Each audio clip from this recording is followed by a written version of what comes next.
राजेश पात्रे के स्वर में तोर उम्र है 16 साल के। देख ले देख ले देख ले वो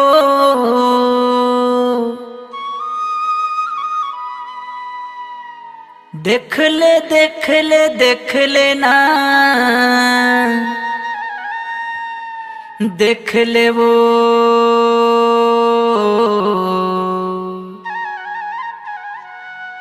देख ले ना। का चीजेगा दिखा देते? यह ना बड़ खतरनाक है वो, देखा बर तू दिखा दा। ऐसे का? हाँ वो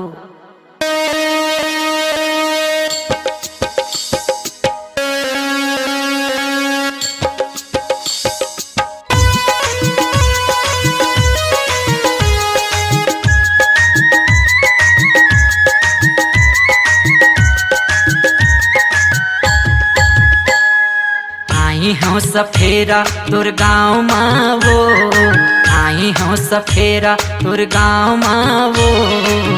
धरे हूँ डोमियों असड़िया, धरे हूँ डोमियों असड़िया। देख बेटा देख ले वो, धर बेटा धार ले वो, देख बेटा देख ले वो, धर बेटा धार ले वो।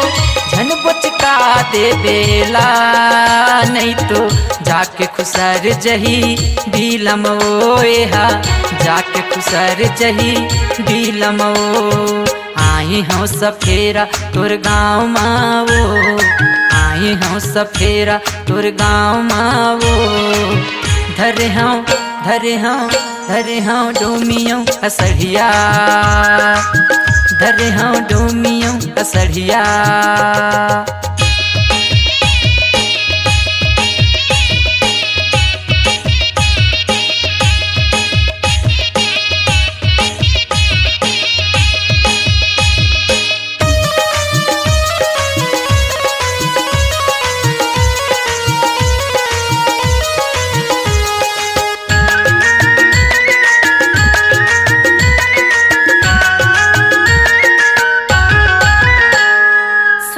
सुनना काई काका खाए कहाँ कहाँ घूमे तपाए सांप लगा। मैं है ना वो इला ना घुटर घुंडी में देखे रहे, ओकर बात खोजत खोजत खोजत खोजत आए ना तैला ना मैं है ना पूड़ी बांध हम पाए हो, इला पूड़ी बांध हम पाए। बड़ मुश्किल माँ पाए हाँ डोमिला, जड़ी बूटी खा के मैं हाँ वो। बड़ मुश्किल माँ पाए हाँ डोमिला, जड़ी बूटी खा के मैं हाँ वो। दुहेल चट थे हा, दुहेल फसर थे हा, दुहेल चट थे हा, दुहेल फसर थे हा। देख के धर बेते हायला नहीं तो जाके खुसर जही बीलमो एहा, जाके खुसर जही बीलमो। आई हूँ सफेरा तुर गाँव माँ वो, आई हूँ सफेरा तुर गाँव माँ वो। धरे हूँ डोमियों असड़िया, धरे हूँ डोमियों असड़िया।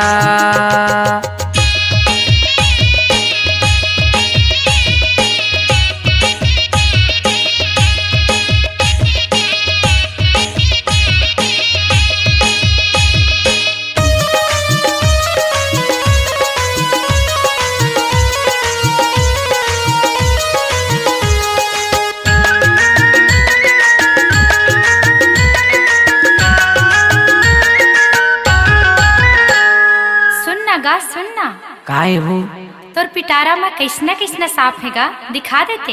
ऐसे हो हाँ।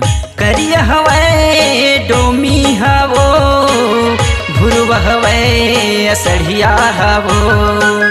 करिया हवे डोमी हवो, भुरवा हवे असड़िया हवो। डोमी मजियत हवो असड़िया पोसत है वो डोमी मजियत है वो असड़िया पोसत है वो देख के धर बेते हैला नहीं तो जाके खुसर जही बीलम वो हा जाके खुसर जही बीलम वो आई हूँ सफेरा तोर गाँव मावो आई हूँ सफेरा तोर गाँव मावो धरे हूँ डोमियों असड़िया धरे हूँ डोमियों असड़िया